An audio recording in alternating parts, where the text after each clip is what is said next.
one-handing speaking. That is what is recorded in the history.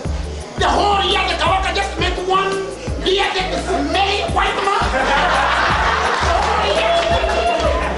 I mean, Smith didn't have a shower. He was coming all the way from the coast. The only thing we knew yesterday, the whole Kawaka of Uganda, was that he met this one lonely, lost white man. How is that possible? How is it possible? Then they teach us in primary school. Stanley passed Karagwe, he met Manika, he went to Mbarara, he's a slave. He was like 15.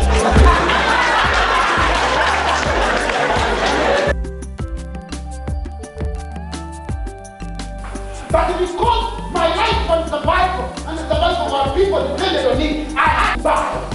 I had to go into genetics, I had to go into mathematics to try and understand it. Not only understand it, understand it, so that they can explain it to someone. When I understand it, going under the table, I want to stand top. When I'm ready to go, I'm not going to leave no stone unturned and turn every stone twice.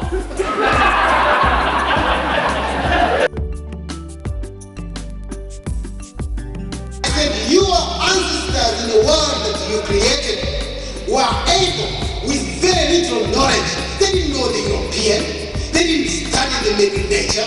Shakespeare did not know about Ra. Yeah, Sandra did not go to school to learn philosophy, to learn military strategy, to learn whatever. Yet in most of the time, they outfought, outgeneraled, outfronted some of the best military genius that Europe had ever possessed. Do that at the time. If they were able to do that at the time, what about you? Who's got a phone? Who's got a fax?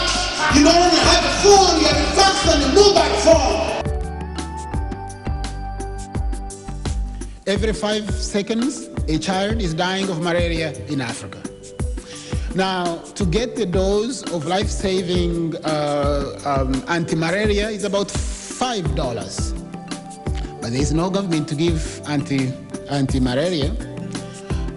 When somebody gets malaria, if they have no money, they get ill and die. So the question that I was asking, and many people were asking, was, if you really want to help children, why begin with a disease that they don't have? Why not go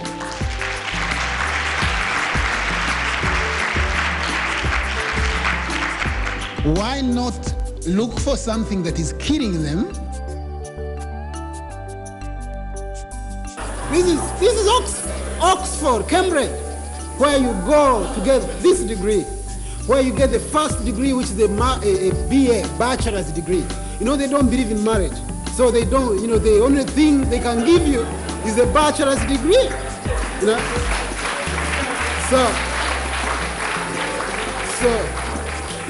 Because you can stumble on a conference like this and get shocked when a few ideas are thrown in your head. I don't believe what Nana Sekmet said. I don't believe that kind of stuff. It's okay. You know, they teach you how to critique, not to believe anything. You know, when they say, they say, what do you think about black people building their own institutions? You say, well, it has its own advantages and disadvantages.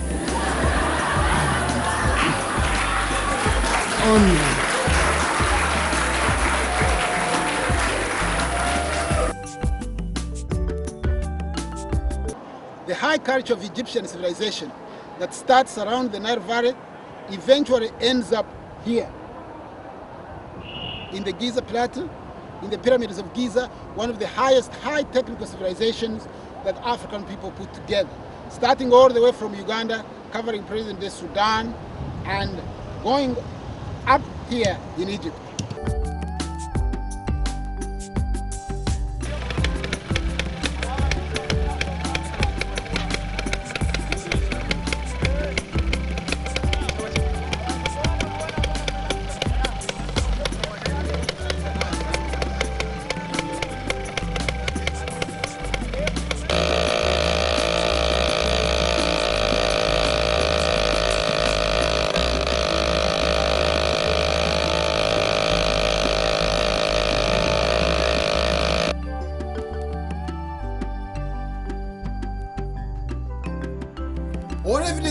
established that more than 7 million years ago, a black woman stretched forth her hands under God and gave us the first human being. In the beginning was a black woman. This black woman lived at the foothills of the mountains of the moon. This black woman lived in the Iracrostan region, known in ancient time as the land of the gods. This black woman lived at the source of the Nile. This black woman lived between the two domes of the Great Rift Valley. This black woman's genes run through the genes of every human being. This black woman's DNA is the string that connects every person that walks on earth. That is why we say that let him that is worthy be worthy still, and let him that is righteous be righteous still. So behold, I come quickly. My reward is with me to give unto every man and woman for and according to his reward should be.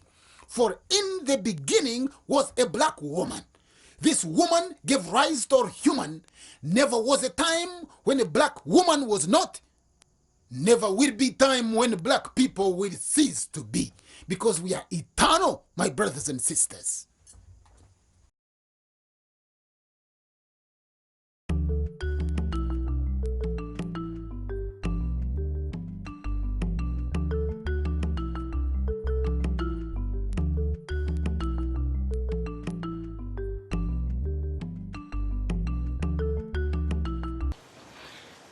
For those of you who have been, commenting on the program, particularly my program or my views on, health and nutrition, I want to tell you to keep those comments coming, because only when the comments come can I be able to know precisely what it is that you understood from what I was saying. So please keep those comments coming. Go to Facebook, TV Africa Channel 45. I think you can see it on the screen. And send a message to me, Dr. Kiura Nkuba. And, put a specific question or a specific comment. Also, those of you who are watching TV Africa, please learn to like our station and to put comments on TV Africa Channel 45. That is interactive. We're going to reach a stage where we are going to ask you to call into the station so you can participate in the program. But right now, we want to first develop an understanding where you have a sufficient knowledge of the subject that we are talking about. And for some of you also not familiar with your work, because I noticed that on my Facebook page, most of you have been commenting about the clothes, the fact that I only wear African clothes. So I need to explain this and tell you that it is true. I only wear clothes made in Africa, and I try as much as possible to use products that are made in Africa. This is simply called African economics or Pan-African economics, or more specifically, black economics. And black economics dictates that money must flow through your hands, because an economy is like a body. If a body loses so much blood, it dies. If an economy loses so much money, it dies. If I bought clothes from Thailand or from Singapore or from China, it would mean that the Chinese seamstress or the person who makes the clothes or who packs the clothes, iron the clothes, who does embroidery on the clothes, the cotton farmer in China, I don't think they grow cotton over there, the shipping company, everybody would get paid simply by the garment that I am wearing. So I am not only going to tell you what to eat, but also the clothes produces a certain energy that goes with it. For example, African people, we are people of colors. We respond to different colors that are all mixed together. African people tend to shy away from monocolor or from a single color, so that they remember, for example, if you see a garment that is black, it means it is absorbing all the colors. If you see a garment that is yellow, it means it's absorbing all the colors other than yellow. That's why you see yellow. So in absorbing these colors, African people have different radiance of energies that they want absorbed in the clothes and those that they don't want absorbed in the clothes. Although the point is economics, is that also African clothes make you look regal, it makes you look powerful, it makes you look gracious, it makes you look like a queen and a prince and a princess. And we are the people that grow cotton. We are the people that have silk.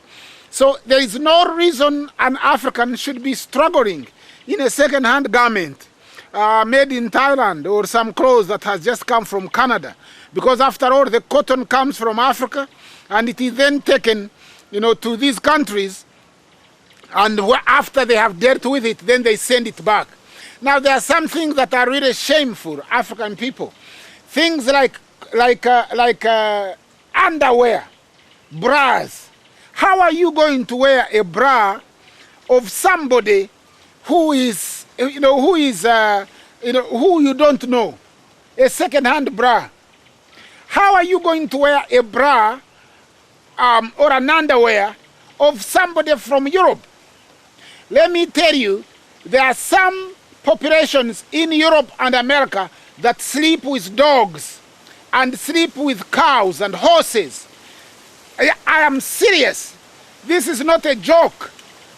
There are people who sleep with horses and who sleep with dogs. They practice what we call bestiality. It's not one person or two. There are many. Now, a man is going to be sleeping with a dog in bed sheets or in an underwear. And you are going to get that same bra or that same underwear or that same clothes of the man who sleeps with a dog.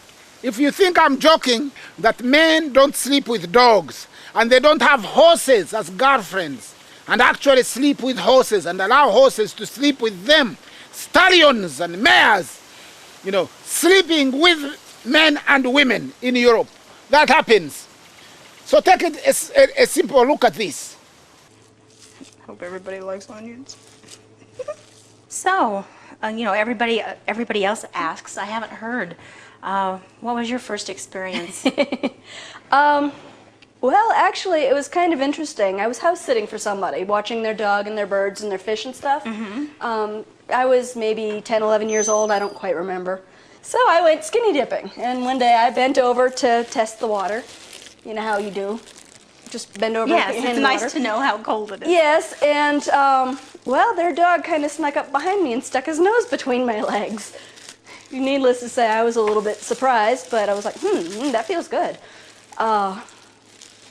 But then he decided he wanted a little more, so he jumped on. And at that point, I learned what it was to lose your virginity. It scared me half to death. But then it kind of started feeling good, and I'm like, Yeah. But then again, the other scare that I had was, oh my God, I'm going to have puppies. I think I was like 22 the first time that I had, allowed a dog to have sexual intercourse. So it kind of just grew from there. Oh, yeah? But, I had dog companions in between. I've always loved the feel of fur my whole life. Mm-hmm. And my dog was always there as a good friend, soaking up tears, whatever I was going through. And I don't know, I guess it was just one night. We were snuggling in bed, and I was petting him, and he just got very curious. And, there was more of an oral thing. And, I became kind of curious about him. So, to begin with, it was more of just curiosity. So you lost your virginity to a human first? To a human. I was like, 15 or 16. 15. I was 21 when I lost my virginity to a human. It was before I was 16 because, I guess I was more curious sexually and more interested. My problem is most of my boyfriends weren't interested in it, and I never could figure out why. Ellie did eventually meet Ken, who shares her sexual preference. Oh, we need to grab a couple handfuls of that smaller stuff Okay. there, and I'll get some of this.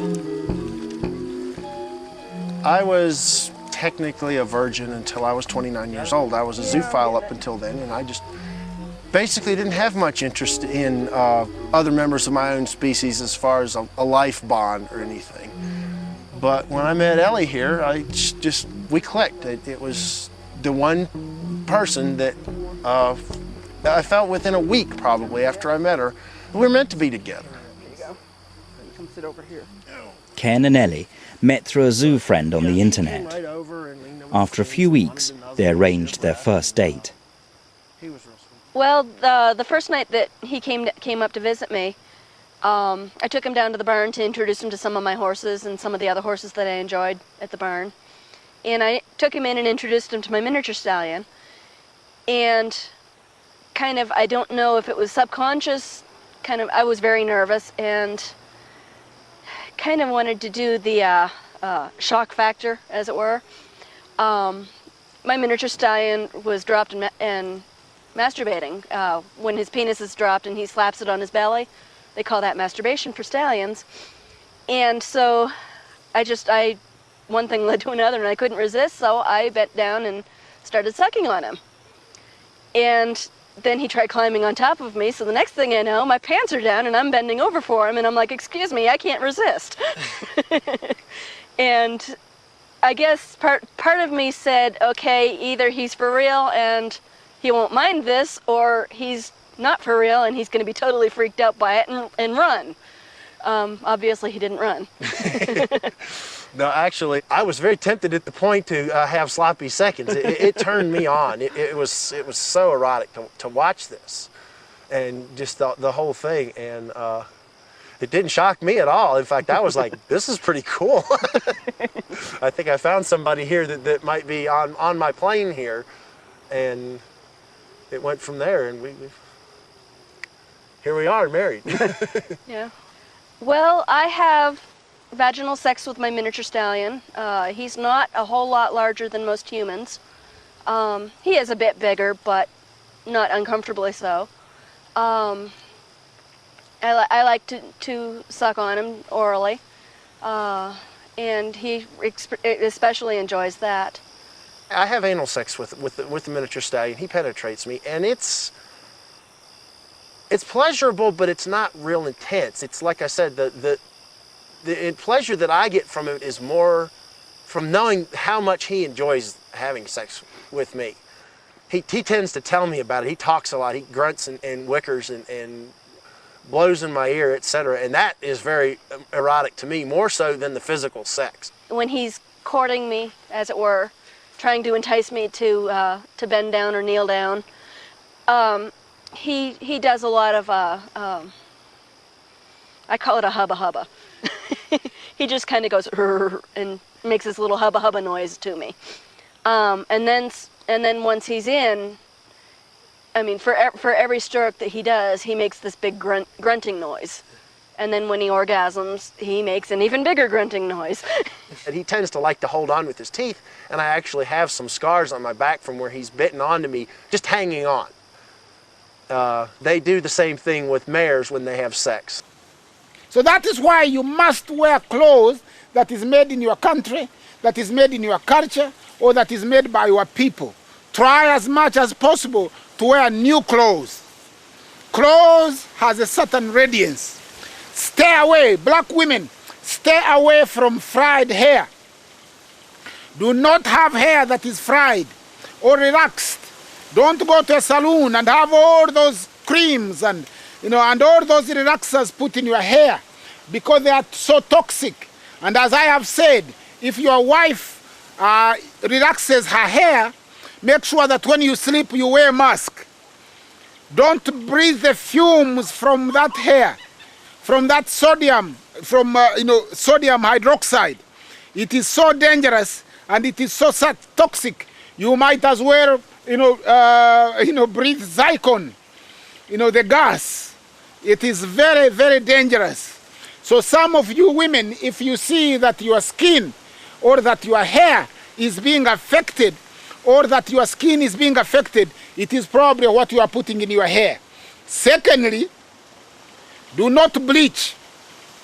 Do not bleach at all. Use bleaching cream. Stay away from any chemical that says lightening cream. Anything that makes you lighter, light and lovely, all this. That is so dangerous, for your body. Do not bring it anywhere near. It will deplete your melanin molecules that are seated on the epidermal melanin or the top part of your skin. It will make your body unable to fight off infection, and you will have problems in future. Now, when you go to villages, you notice that everybody in the village, most people in villages, do not wear glasses. They don't wear, glasses, spectacles. The galwindi. Most people in villages, you will find that women do not have fat feet, especially at the age of 40 or 50 or 60 or 70. Now they are beginning to get diabetes. First of all, I want to encourage all of you to have a part of the village where you come from to go and develop those villages. For people who come from Western Uganda, that development has already started. People in Ankore, in Ntungamo, in Rukunjiri, in the Bachiga, they love their villages. They love where they were born. So they go to the village, they put up a farm, they do a banana plantation, they build a nice house, and they put on, some goats or cows or some animals. However, they are not taking their children to the villages to spend time. If it was for me, you should even apportion a year when your children can go and study in the village. People from Fort Portal, you have started, and I was, in that area, and I was seeing beautiful houses on the side of the road, farms. So you have also started. The people from the north, although there were difficulties before, they also love their culture, so they like to go and visit their grandmother and their grandfather and do something to their home. Now, the people from Buganda and Busoga, they have not been instrumental in developing their villages, in making them attractive, in building a home there. Sometimes when you go for a burial, you find somebody has a home, it's an ancestral home where they bury, or where their body is finally returned to rest. But there is no house. There is nothing. So, when it rains, and it's a burial, then people have to scatter and to look for shelter under a tree. It is important that if you want a lifestyle or a healthy lifestyle, that you stay away from industrial pollutants, that you stay away from the cities, polluted cities. The secret here is, in other countries, rich people live in rural areas and poor people live in the cities. That's why they call the city the inner city. Travel to your village. Stay in your village 2, 3, 4 days. Put a house there.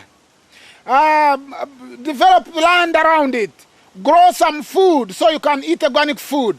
Speak to your grandmother and your grandfather. Look at their diet, because they have managed to beat off all types of viruses and pathogens. That is why they are able to live up to that age. But also living in the countryside enables you to absorb with very clean air, to clean up your system, to clean up your mind, to harmonize it with your body, to exercise your feet. If you want to live long, you must learn how to walk without shoes as well. In a week, take off the shoes and make sure that those feet touch the ground. If the Creator wanted you to walk with shoes, you would have been born with high-heeled shoes. Most of the women today wear high-heeled shoes. High-heeled shoes are totally not only ridiculous, but they are not a good thing to wear. They put your entire body on tension. They disconfigure the ligaments and the bones and the tissues. They create problems for you in terms of blood saturation. They can lead to deformity. So you need to stay away from high-heeled shoes. But if you don't, make sure that you remove shoes and let the shoes touch the ground. Those of you who jog, or those of you who go to the gym, I need to tell you that you are better off going to your grandmother and lifting firewood.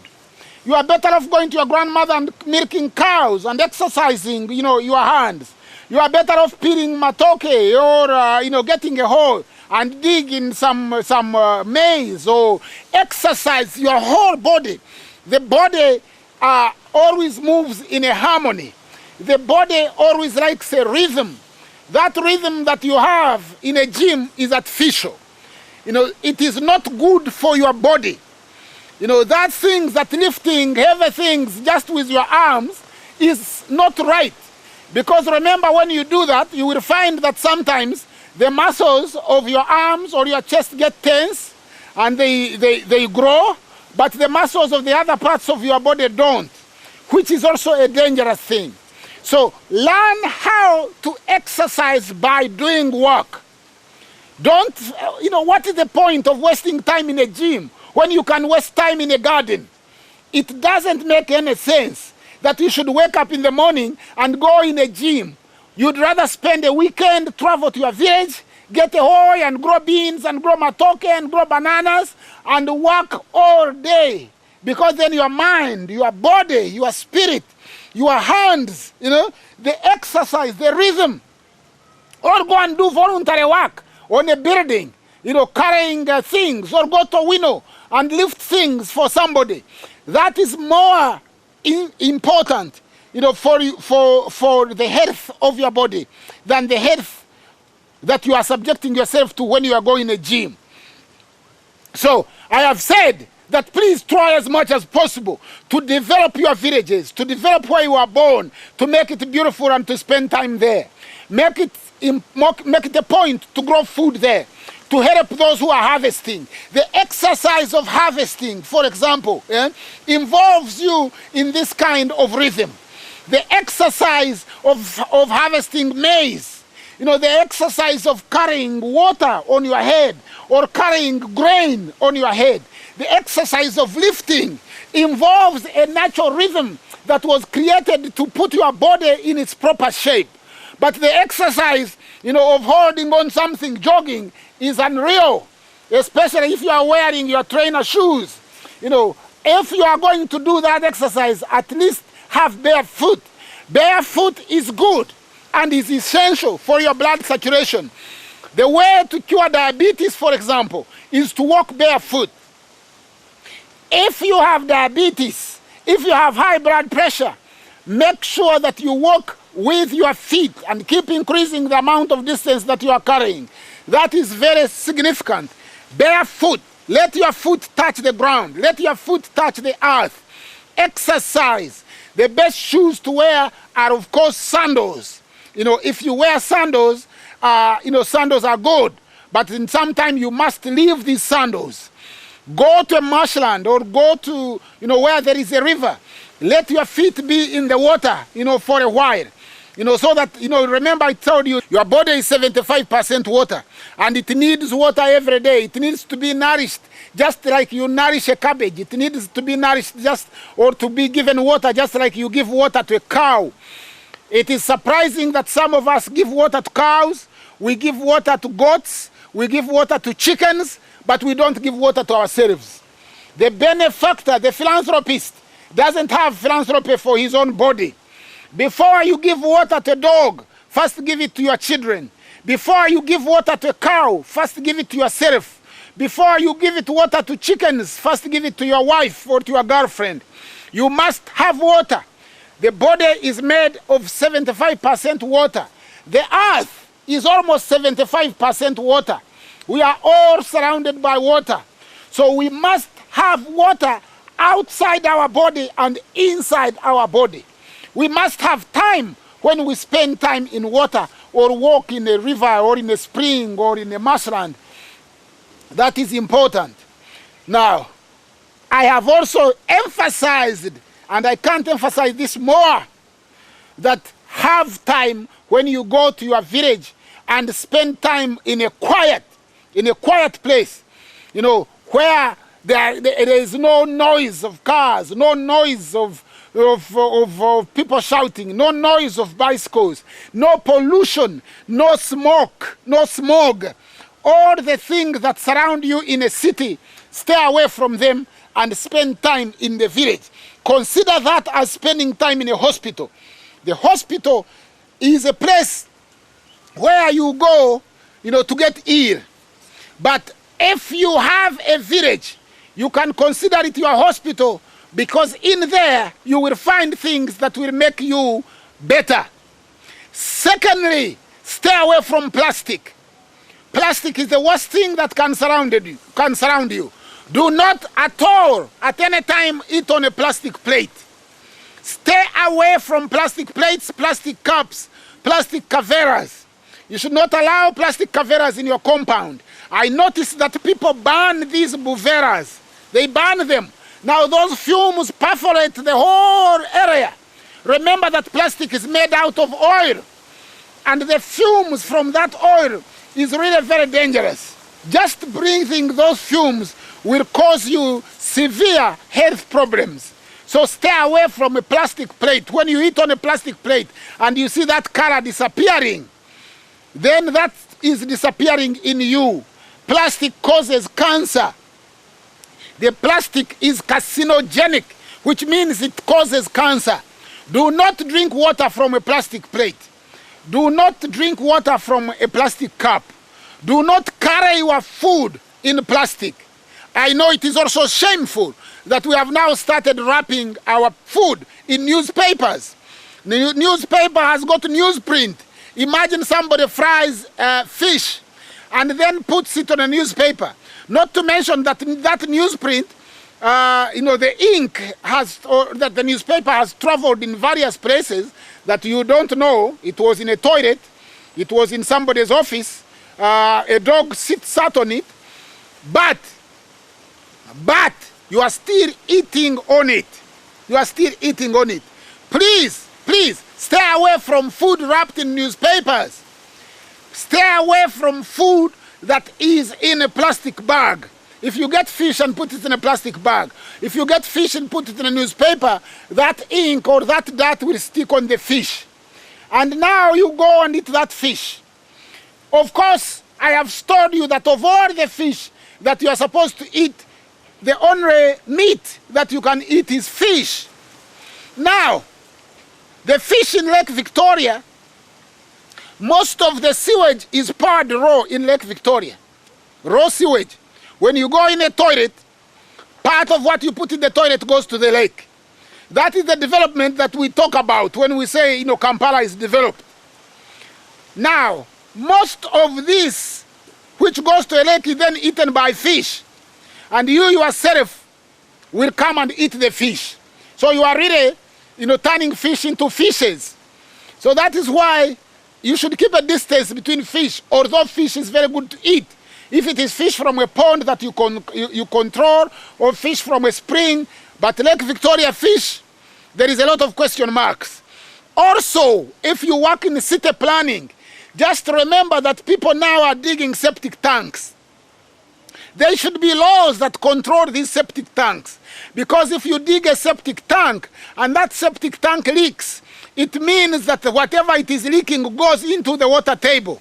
And that is pretty dangerous. Most of the hazards of chemical products from our factories in industrial area, seeps into the water table, and that's the water we drink. Now I know there is a misconception when I tell you to drink water. A lot of people think they should drink mineral water. The best water to drink is spring water, or even protected spring, or borehole. If you can get that water and boil it and put it in a clay pot, or in something nice, not plastic, then that would be good. Water that is in a bottle, a plastic bottle, is not good to drink. Water in a plastic bottle is not good to drink. And for that, therefore, I am condemning all the waters that come in plastic bottles from these water companies. For a start, they get that water for free. But most of them get it in a borehole. But it is how they carry that water. Don't think that your tap water is probably better than bottled water. Your tap water is better than bottled water. Although now, most of these water companies, they put chloride in the water. And that chloride dams you down. It really stops you being clever. It eats at your brain cells and almost makes you stupid. But if you can get spring water, if you can get a borehole water, that's best water. But with even tap water is still better than bottled water, because that tap water will still have minerals. It is a shame that it is transported in plastic pipes, and it is dangerous that it is kept in plastic containers. I have noticed that some people are beginning to use now big water tanks that are from stainless steel. Of course, water must be drunk from stainless steel. It also must be drunk from glass bottles. When a company starts packing water in glass bottles, then that is when we shall advise or recommend that you drink that as bottled water. But you need water. But stay away from plastic. Stay away completely from plastic. Plastic is dangerous. Plastic is carcinogenic.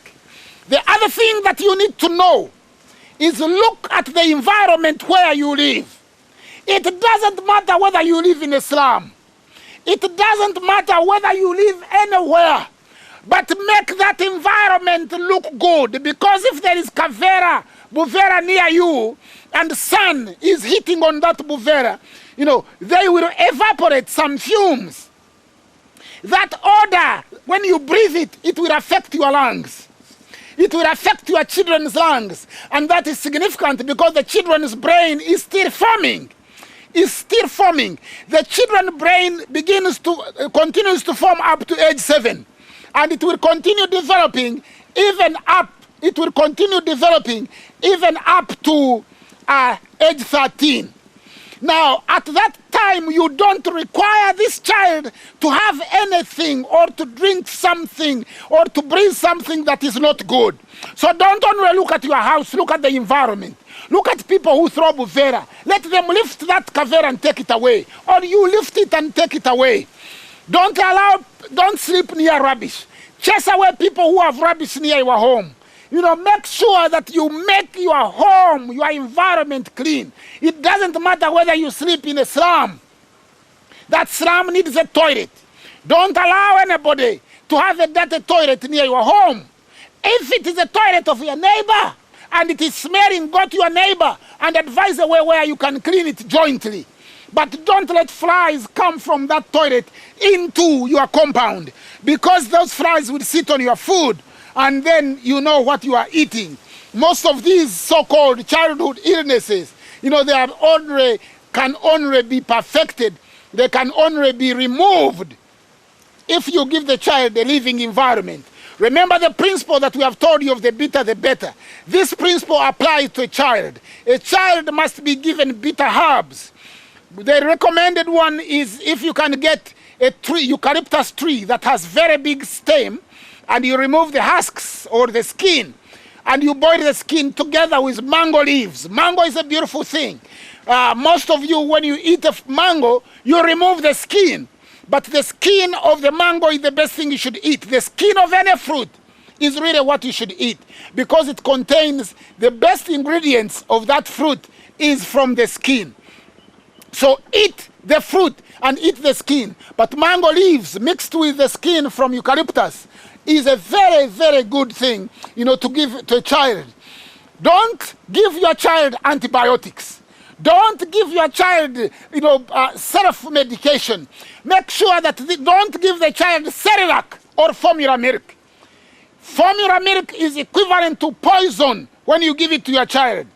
Cow milk is equivalent to poison when you give it to a child, because cow milk contains a substance called casein, which is not digestible. Black people cannot digest cow milk. 97% of black people have what we call lactose intolerance. But formula milk is the most dangerous thing you can give a child. The aspartame, the splendor, the chemicals they put in that formula milk is enough to turn even the strongest healthy child into a vegetable. Stay away from formula milk. Give the child soya milk. I am now going to tell you how to make soya milk, because it is very expensive in supermarkets. Go and buy soya beans from a winnow or from a market, wherever you can find it. Get this soya bean, wash them, and get clean water and soak them in clean water.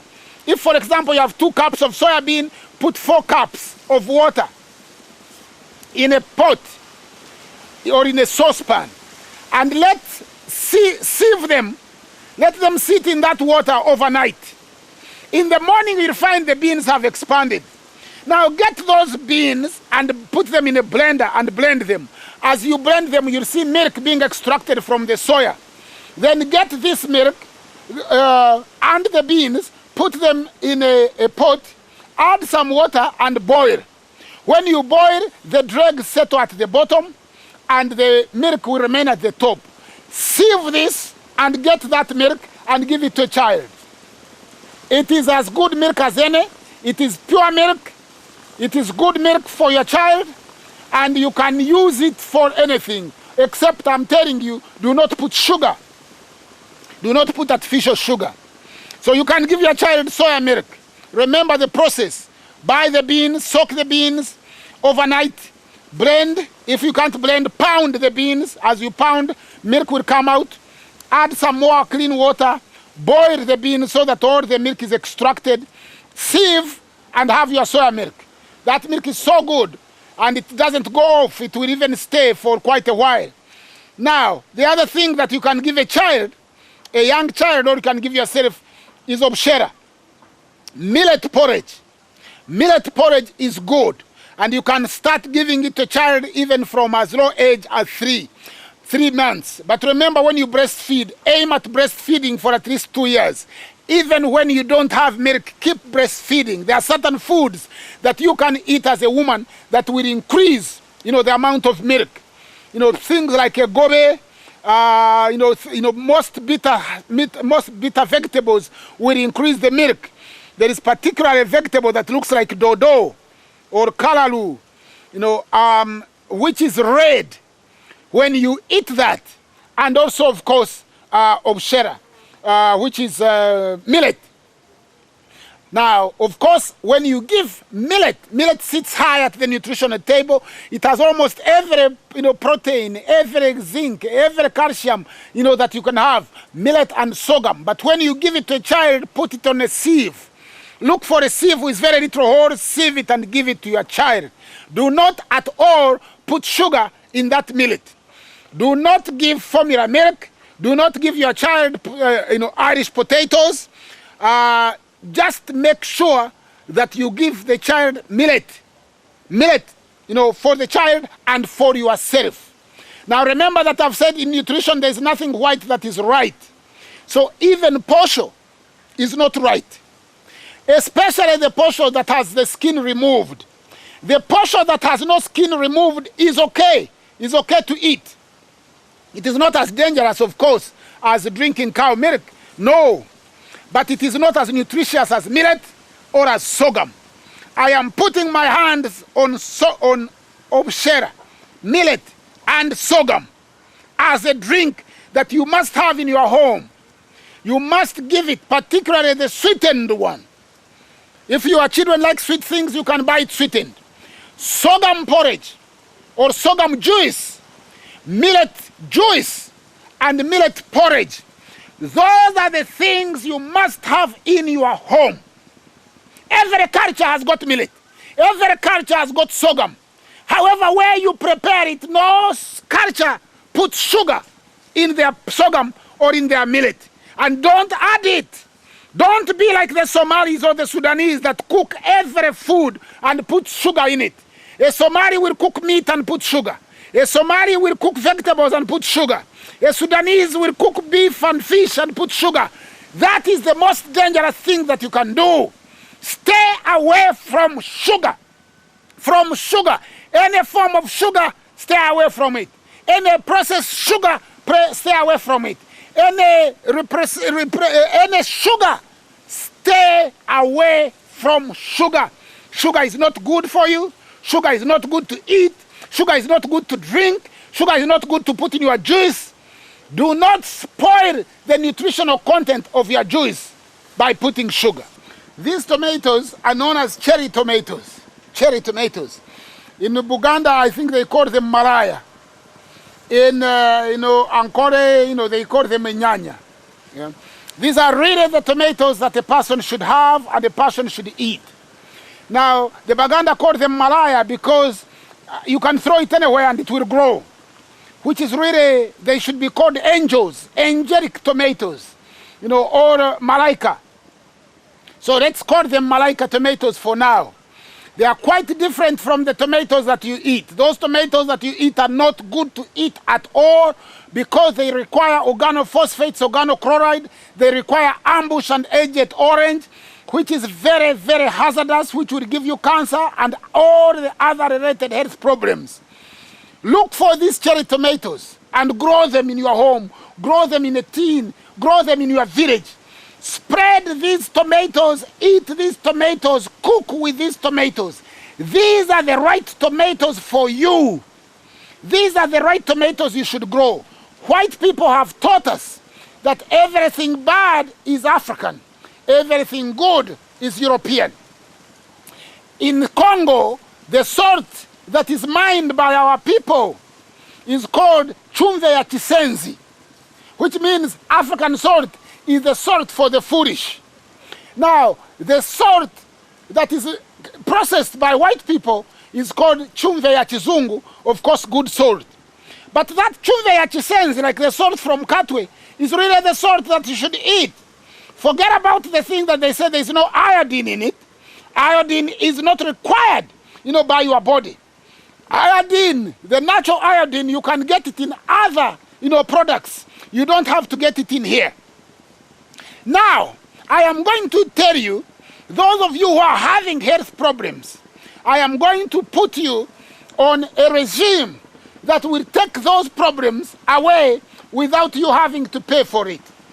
Listen and learn. So supposing you have headaches. If you have headaches and you are disturbed by headache all the time and you can't get rid of that headache and you have got migraine and you really feel generally weak, and this is what I want you to do. I want you from today to begin taking 5 liters of water a day. I also want you to take a shower twice a day, to bathe twice a day. And I want you to cut sugar from your diet. Don't eat anything that has sugar in it. Bathe twice a day and drink 5 liters of water a day. 5 liters of water a day. All of you that watch this program on health and nutrition, all of you that want to get better, all of you that know that I am telling you something that is going to save your life, I want you to stop drinking sugar or using any sugar product. The best thing you can do is, if you can't stay away from sugar, at least try honey. But do not put honey in hot liquids, because honey is, of course, the regurgitated food of bees. The bees regurgitate honey. You know, bisesema. Now, what you can do is don't put it in hot things, because when you put honey in hot things, it turns toxic. Toxic. You can, however, make juice from sugarcane. You can have sugarcane juice. And that sugarcane juice, you can put it in your porridge, or you can put it in something else.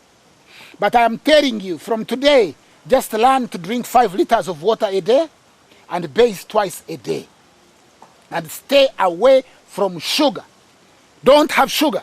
And as much as possible, try to grow the cherry tomatoes and stay away from the tomato. You know, when you get those tomatoes from the side of the road and you find that they have all this white, you know, white powder around it. That white powder is called organophosphate. That phosphate is so dangerous, and it has already gone into the skin of that tomato, because in the skin of the tomato is where all the nutrients and the chemical residues collect. It is called pectin, in the pectin. Now you eat that, you are eating death. So in order to stay away from death and move towards life, let us grow our own tomatoes. Let us keep our own tomatoes. Let us have our own tomatoes, because these tomatoes do not need, they do not require chemicals to grow. And even the big tomatoes, when you start growing them without chemicals, at first they will have difficulties. They will have problems. But if you keep pouring ash and pepper, over them, you will see that over time the soil will get used to them and you'll start harvesting tomatoes. Stay away from spraying food that you eat. And it is wrong if you don't have a garden. Have a garden at home. Don't plant flowers at home when you have no garden of food. You are not going to eat flowers, yet you can eat food. Try as much as possible to grow some food around your compound, which food you can eat and you can feed to your children. Remember, you must eat food from the soil, from the water or from the soil. If it is from the soil, then it is good to eat. If it grows in the soil or it emerges from water, then it grows to eat. And of course, from water, one of the best things that you can have is seaweed. That weed around the lake, if you can find a way of incorporating it in your food, then you have done it and you have cracked it. Thank you.